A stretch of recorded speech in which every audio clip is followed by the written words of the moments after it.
Iran के top security leader Ali Larijani की मौत ने जंग को और धधका दिया है। एक और टॉप लीडर की मौत के बाद अब ईरान रुकने वाला नहीं है, ये तो तय है। अब जंग में अगला मोर्चा क्या होगा, ये बड़ा सवाल है। देखिए रिपोर्ट। हॉर्मुज़ स्ट्रेट में ऑयल वॉर, वेस्ट एशिया में हाहाकार, ईरान में धधक रही नफरत, सुपर पावर चुकाएगा कीमत, साउथ पार्स में बड़ा हमला, पेजेश्कियान का खून खौला। ईरान के top security leader Ali Larijani की सैन्य हमले में मौत के बाद पूरे इलाके में शोक का माहौल है। रक्षा सूत्रों की माने तो यह हमला इजराइल और अमेरिका की तरफ से किया गया था। इस हमले में अली लारिजानी के साथ उनके बेटे मुर्तजा लारिजानी, उनके डिप्टी सीएम अली रेजा बयात और कई सुरक्षा कर्मियों की भी जान चली गई। ईरान के राष्ट्रपति मसूद पेजेश्कियान ने गहरा दुख जताते हुए अली लारिजानी को बेहद करीबी साथी बताया। लारिजानी की हत्या को ईरान के लिए सबसे बड़ा झटका माना जा रहा है, क्योंकि वह देश की सुरक्षा व्यवस्था और राजनीति दोनों में अहम भूमिका निभाते थे। उन्हें ऐसा नेता माना जाता था जो सत्ता के अलग अलग केंद्रों के बीच संतुलन बना सकते थे। ईरान के पास बैलेंस ऑफ मिलिट्री पावर नहीं है। इसका मतलब ये है कि उनके पास उस तरह की लड़ने की क्षमता नहीं है जितना कि यूएसए और इजराइल के पास है। फॉर एग्जांपल, उनके पास ना तो कारगर एयरफोर्स है, ना ही किसी प्रकार की नेवी है, और ग्राउंड पे युद्ध ना होने के कारण उनकी थल सेना भी किसी तरह से डायरेक्टली 1-to-1 पार्टिसिपेट नहीं कर रही है। जो रणनीति इराक ने स्टार्ट करी है वो ये चेंज कर दिया है कि अब जितनी भी कमांड डिसीजन होंगे, यानी युद्ध से रिलेटेड जो डिसीजन पहले सेंट्रलाइज कमांड ऊपर से हेडक्वार्टर से आते थे, अब वो लोकल कमांडर लेंगे। लोकल कमांडर किसी भी बड़े नेता का या बड़े मिलिट्री कमांडर के निर्णय का इंतजार नहीं करेंगे। ईरान, अमेरिका और इजराइल के बीच जारी संघर्ष में ईरान के टॉप लीडर्स को सिलसिलेवार तरीके से निशाना बनाया जा रहा है। इसकी शुरुआत अयातुल्ला अली खामेनेई और कई सीनियर कमांडरों की हत्या से हुई। हालांकि ईरान की राजनीतिक व्यवस्था पहले भी ऐसे झटकों को झेलती रही है, लेकिन इस बार लगातार हो रही ये घातक हमले एक बड़ी चुनौती बन गए हैं। यूएसए और इजराइल का जो रणनीति थी वो ये थी कि वो ईरान के टॉप लीडरशिप को, पॉलिटिकल लीडरशिप और मिलिट्री लीडरशिप दोनों को मार गिराएंगे और उसको बड़ी आसानी से कैप्चर कर लेंगे पूरी ईरान को, ऐसा उन्होंने सोचा था। बट इसके विपरीत बिल्कुल उल्टा हुआ। 19 दिन बाद भी आज ईरान स्ट्रांग नज़र आता है। पर ये बात मानते हुए कि उनके ऊपर इतनी ज़्यादा बम्बार्डमेंट हुई है, इतनी ज़्यादा मिसाइल गिरी है, उनके सारे के सारे इंफ्रास्ट्रक्चर ध्वस्त हो गए हैं, इसके बावजूद भी वो आज लड़ने में कामयाब है, आज अपने दुश्मनों से लोहा ले रहा है। तो ये एक बहुत सोची समझी रणनीति का नतीजा है जो ईरान ने आज से शायद 10 साल पहले लिया था, और आज इसके रिपरकशंस देखे जा रहे हैं। उधर ईरान पर अमेरिका इजराइल के हमले के बाद 20वें दिन भी मिडिल ईस्ट में भयानक जंग जारी है। ईरान की टॉप लीडरशिप को बड़ा नुकसान हुआ है, लेकिन तेहरान खाड़ी देशों में स्थित अमेरिकी ठिकानों और इजराइल की तरफ लगातार मिसाइलें दागी जा रही हैं। तो उधर इजराइल की तरफ से भी एयर स्ट्राइक जारी है।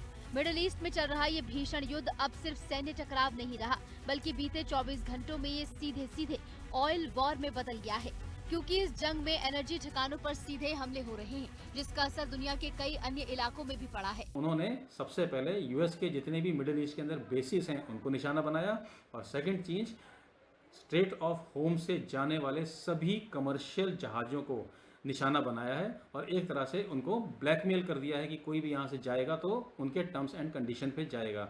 और इसी का नतीजा है कि अगर आप देखें आज ऑयल के रेट पर बैरल 110 को क्रॉस करके 112 पे बैठे हुए हैं, जो कि पूरी विश्व की इकोनॉमी को हिला दिया है। और ये सिर्फ 19 दिन का खेल है, और आने वाले समय में अगर ऐसा ही और बढ़ता रहा तो स्थिति और बद से बदतर हो सकती है। मिडिल ईस्ट जंग में बड़े बदलाव की शुरुआत तब हुई जब इजराइल ने ईरान के साउथ पार्स गैस फील्ड पर हमला किया। ईरान पर सबसे बड़ा हमला। खाड़ी के नीचे मौजूद ये गैस फील्ड दुनिया का सबसे बड़ा गैस फील्ड है। ये ईरान और कतर के बीच बटा हुआ है। ईरान की तरफ से इसे साउथ पार्स और कतर की तरफ से इसे नॉर्थ फील्ड कहा जाता है। ईरानी मीडिया का दावा है कि इजराइल ने ईरान के साउथ पार्स प्राकृतिक गैस क्षेत्र पर हमला किया है, जो दुनिया के सबसे बड़े गैस संसाधनों का हिस्सा है और देश की ऊर्जा आपूर्ति का एक बड़ा जरिया। ईरानी मीडिया की एक रिपोर्ट का दावा है कि ईरान के खाड़ी तट पर असालुये के पास स्थित इस गैस क्षेत्र से जुड़ी सुविधाओं में आग लग गई। इसके जवाब में ईरान ने कसम खाई कि वो खाड़ी इलाके के बाकी देशों में स्थित ऊर्जा सुविधाओं पर जवाबी हमला करेगा। ईरान जंग ने हॉर्मूज स्ट्रेट के रास्ते होने वाले कच्चे तेल और लिक्विफाइड प्राकृतिक गैस यानी एलपीजी के ज्यादातर निर्यात को रोककर वैश्विक अर्थव्यवस्था को ऊर्जा के क्षेत्र में एक जबरदस्त झटका दिया है। ईरान ने अपने खाड़ी पड़ोसी देशों में स्थित प्रमुख निर्यात सुविधाओं पर भी हमले किए हैं, जिससे ऊर्जा की कीमतों पर और ज्यादा दबाव बढ़ा है। और ये सब तब हो रहा है जब खाड़ी क्षेत्र के पड़ोसी देश यानी सऊदी अरब, कतर, ओमान, इराक और संयुक्त अरब अमीरात ईरान पर हो रहे अमेरिका इजराइल के हमलों में शामिल नहीं है।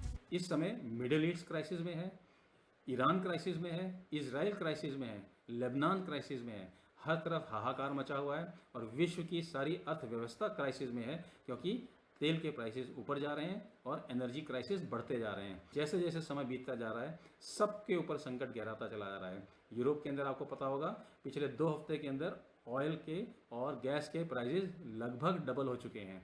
सऊदी अरब, यूएई और कतर को चेतावनी देने के कुछ घंटों पर तेहरान ने अटैक किया। रिपोर्ट्स के मुताबिक ईरान के हमले से कतर की एक बड़ी गैस सुविधा में आग लग गई और उसे ढांचागत नुकसान पहुंचा। इससे डर और बढ़ गया है कि ये युद्ध अब सिर्फ सैन्य ठिकानों तक ही सीमित नहीं है, बल्कि अब ये दुनिया के सबसे जरूरी एनर्जी इंफ्रास्ट्रक्चर के लिए भी सीधा खतरा बन गया है। ईरान ने सऊदी अरब के पूर्वी प्रांत पर भी हमला किया, जहां उसके कई तेल इंफ्रास्ट्रक्चर स्थित हैं। इसके साथ ही कुवैत, बहरीन और संयुक्त अरब अमीरात पर भी हमला किया गया।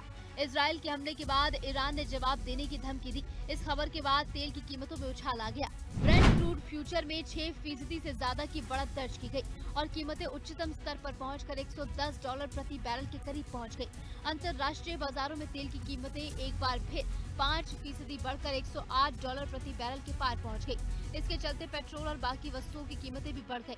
तेल के लिए अंतर्राष्ट्रीय मानक माने जाने वाले ब्रेंट क्रूड की कीमतें युद्ध शुरू होने के बाद से अब तक करीब 50% तक बढ़ चुकी हैं। जब से युद्ध शुरू हुआ है, ईरान, तुर्की, भारत और बाकी जगहों से बहुत कम संख्या में जहाज हॉर्मूज स्ट्रेट से गुजर पाए हैं, जो फारसी खाड़ी को खुले समंदर से जोड़ता है। ईरान का जोर देकर कहना है कि ये जलमार्ग खुला है, बस अमेरिका या उसके सहयोगियों के लिए नहीं।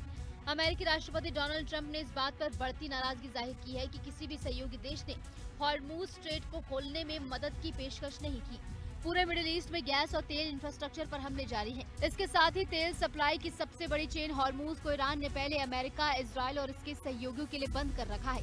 इस बीच तेल की कीमतों में भारी उछाल भी हुआ है। ऐसे में ये कहा जा सकता है कि मिडिल ईस्ट की जंग अब ऑयल वॉर में तब्दील हो चुकी है, जिसका असर पूरी दुनिया को भुगतना पड़ रहा है। स्पेशल रिपोर्ट, हिंदी खबर। तो मिडिल ईस्ट में जारी तनाव के बीच अब स्थिति जो है वो और ज़्यादा संवेदनशील होती हुई नजर आ रही है, जहां ना तो ईरान हमले करने से रुकने को तैयार है, तो वहीं अमेरिका भी लगातार ताबड़तोड़ हमले करता हुआ नजर आ रहा है। ऐसे में कहां तक स्थिति जाती है, क्योंकि 20 से ज़्यादा दिन इस युद्ध को हो चुके हैं। ऐसे में कितने और ज़्यादा दिन ये युद्ध चलता है और कितने ज़्यादा और प्रभावित तमाम देश इससे होते हुए नजर आते हैं, देखना बेहद महत्वपूर्ण होगा। इसी के साथ हमारे इस खास बुलेटिन में इतना ही। आप देखते रहिए हिंदी खबर। नमस्कार।